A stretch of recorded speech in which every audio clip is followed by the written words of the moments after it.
Malayalam makers thriller జోనర్కి సంబంధించిన కథలను గొప్పగా తెరకెక్కించడంలో సిద్ధహస్తులు.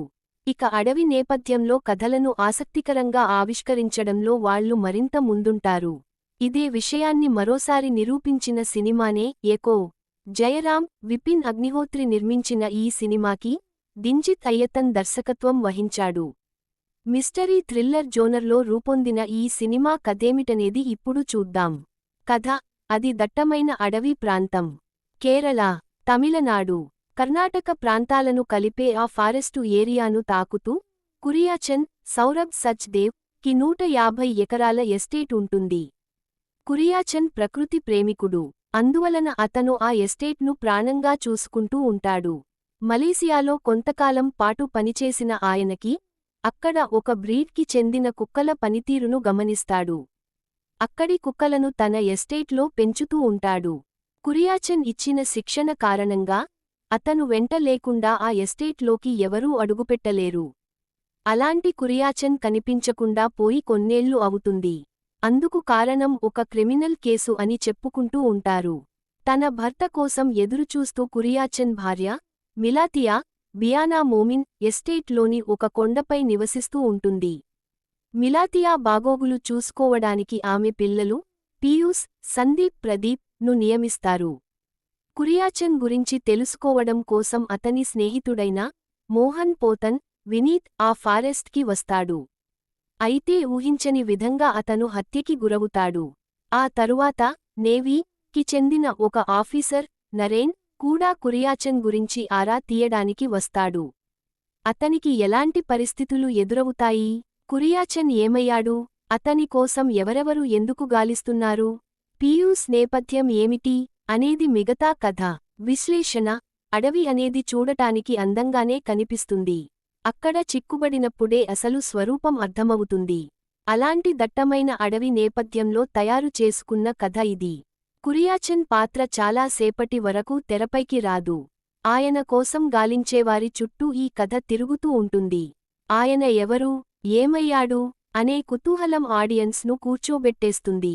సాధారణంగా అడవి అనగానే పులులు, సింహాలు గట్రా మృగాలను చూపిస్తూ ఉంటారు. కాని ఈ కథలో మలేసియా కుక్కలు గుంపులుగా వస్తాయి. మలేసియా కుక్కలకు సంబంధించిన నేపథ్యం చుట్టూ రాసుకున్న కథ కూడా కనెక్ట్ అవుతుంది. కురియాచన్ కుక్కల పెంపకం పట్ల అతనికి గల ఆసక్తిని లైట్గా దర్శకుడు పరిచయం చేసినప్పుడు ప్రేక్షకుడు కూడా ఆ విషయాన్ని లైట్ తీసుకుంటాడు. ఆ తరువాత కథలో కుక్కల వైపు నుంచి పెరుగుతున్న ప్రాధాన్యత ప్రేక్షకులను టెన్షన్ పెడుతుంది కూడా. అసలు కురియాచన్ ఎవరు? అతనికి మిలాతియాతో ఎలా పరిచయం ఏర్పడింది? మలేసియా కుక్కలకు ఈ ఎస్టేట్కి ఉన్న సంబంధం ఏమిటి? కురియాచన్ భార్య బాగోగులు చూసుకోవడానికి చేరిన పీయూస్ ఉద్దేశం ఏమిటి? అసలు ఆ అడవిలో ఏం జరుగుతోంది అనే కోణాలలో ఈ కథను నడిపించిన విధానం ఇంట్రెస్టింగ్ గా అనిపిస్తుంది. పనితీరు: అడవి నేపథ్యంలో రూపొందిన సినిమాలు గతంలో చాలానే వచ్చాయి. అయితే ఆ సినిమాలకు మించిన కథాకథనాలు మనకి ఈ సినిమాలో ఏమీ కనిపించవు. కాకపోతే ట్రీట్మెంట్ కొత్తగా అనిపిస్తుంది. మలేసియా నేపథ్యం: అక్కడికి చెందిన బ్రీడ్ కుక్కలు ఈ కథకు కాస్త విలక్షణాన్ని తీసుకొస్తాయి.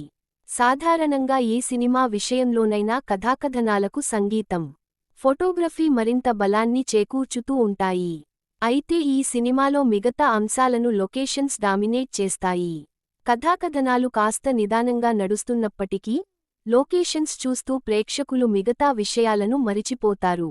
అయితే ఫారెస్టు నేపథ్యంలోని కుక్కల సన్నివేశాల సమయంలో మాత్రం గతంలో టీవీలో ధారావాహికగా వచ్చిన రహస్యం గుర్తుకు వస్తుంది. నటీనటులంతా చాలా బాగా చేశారు. బాహుల్ రమేష్ కెమెరా పనితనం బాగుంది. అందమైన లొకేషన్స్ను ఆవిష్కరించిన తీరు గొప్పగా అనిపిస్తుంది.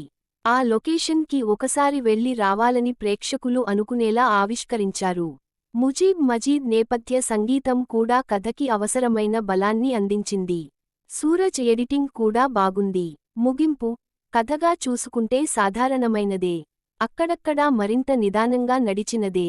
అయితే అడవి, కొండ, ఆ కొండను అనుకుని ఉన్న విలేజ్, అక్కడి జీవన విధానం, రహస్యాలను ఛేదించడానికి కొంతమంది చేసే ప్రయత్నం ఈ కథకు మరింత ఉత్కంఠను జోడించాయని చెప్పచ్చు. ఒక్క మాటలో చెప్పాలంటే తక్కువ బడ్జెట్లో, తక్కువ పాత్రలతో చేసిన ప్రయోగం ఇది. అందమైన చిత్రాలతో కూడిన కథల పుస్తకాన్ని చదువుతూ ఉంటే ఎలా ఉంటుందో ఈ సినిమా చూస్తుంటే ఎలా ఉంటుంది.